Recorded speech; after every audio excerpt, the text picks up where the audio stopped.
say, it's like for jazz or swing, if you take two parts of your drum kit out, what would you take out of the road? A cymbal and? Cymbal and snare. Any other? Cymbal and kick. Well, for me, it will be all literally about the ride cymbal and the hi-hat. I wouldn't take anything else out. Because the ride cymbal is giving you that, it's giving you the triplet implied pulse. That skip note is giving you kind of an implied forward motion. But what's most important is the 2 and 4 and the hi-hat. Because actually now, that's the gospel thing, that's a finger snapping thing, and that's where the swing comes from. The triplets you're playing on the ride cymbal are just, again, like extra credit, but they are really important to the momentum of keeping that triplet feel. So when I'm going to put, if I took a bass and snare drum out with that, they'll be really underplayed. They shouldn't get in the way of the time. So in the rock thing, my time thing was from the bottom end, from all the real low end stuff.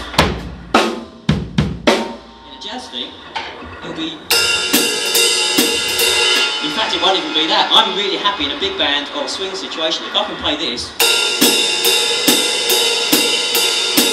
if that swings like a mother, I'm well happy. You know? Because and it's also, that's to do with the bass player. You know? If he's really on the money, and I'm just poking him in the ribs all the time, and I'm jabbing him in the ribs in my back. If I can do that and the band's cooking, I'm happy as loud. I'll just sit there. There's like an internal pulse. I'm thinking, but I'm also thinking, and that's where it's at. And if I put this in,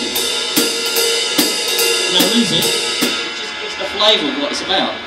So if I'm then going to put bass and snare in, kick and snare, it mustn't detract. So without these two elements, it's not going to work.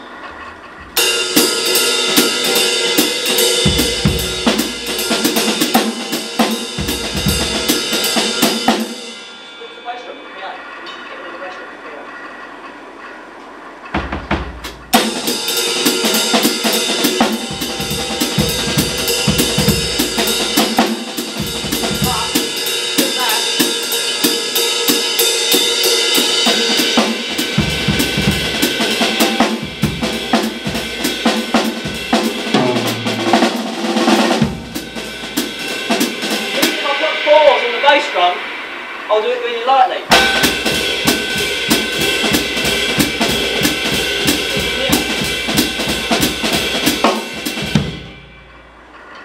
So that kind of coming over as a concept. Yeah. There's kind of one other style of music that I'll just touch on. I mean, you can do this with all styles of music. If I was going to go on a Latin or a Cuban gig, play some Latin and salsa and Cuban and Mozambiques and everything like that, what two elements of my kit would I take? That's got you stumped, isn't it? Come on. What? Toms. So let's name Toms. So you're only allowed to take two parts of your kit for a Latin or a Cuban gig. Bass drum? Bass drum and snare. Because you need a root shot. So I would say certainly say the snare. And in fact, I could probably get away with just the snare drum on a Cuban gig. Because all I have to do is this. I can play the clave, the cascara, and I can imitate a conga player. On the snare.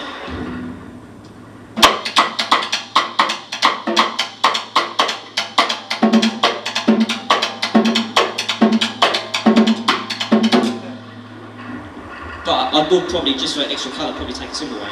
So it'd be like Tito Puente, you know, or a great timbali player. You'd have like kind of the main groove, the kind of cascara and the palito patterns would be all on the cymbals, and the clave or embellishments of the clave, or duplicating the conga part would be on the snare. So you get this kind of effect.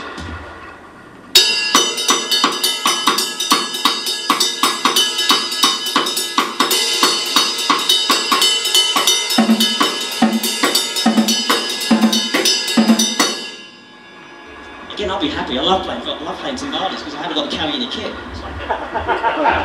And away I go. It's fantastic.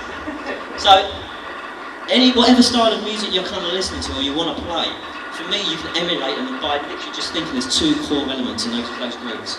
And with those two core elements, you can get away with murder. You can play the most outlandish stuff you really want and really take it out there, as long as those two elements are kind of really kicking and really solid. And it's just building layers. Just look at your main ingredients first, and everything else you can embellish around it. So, regarding kind of the styles that I do, for example, I'll just touch on one more that was in that little solo. It's a samba, Brazilian samba.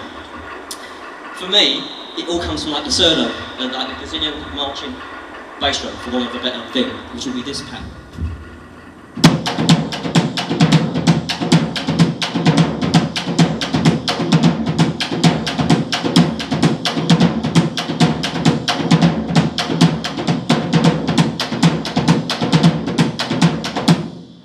Which I think grooves like hell on its own. I don't need to do anything else. But regarding putting that onto a drum kit, it'll be pretty much for me on that. Probably Sambo's probably one where I'll try and cheat a bit and take 3 bits of the kit out, because I would need this.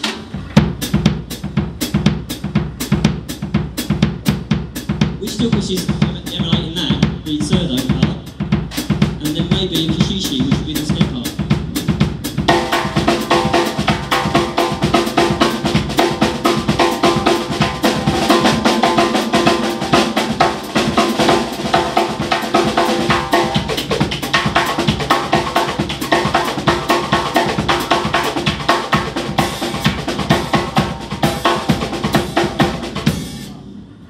Kind of makes sense? Is that all? You lot all guitarists? I could say anything and you'll all be impressed. Fantastic. Yeah, that's brilliant. Okay, perfect audience. Because your timing's crap as well, that's great. For me, it's about, it's trying to play as authentic as you can within that particular genre and that particular style. And it's all about having a toolbox full of tools you can go, I need that tool.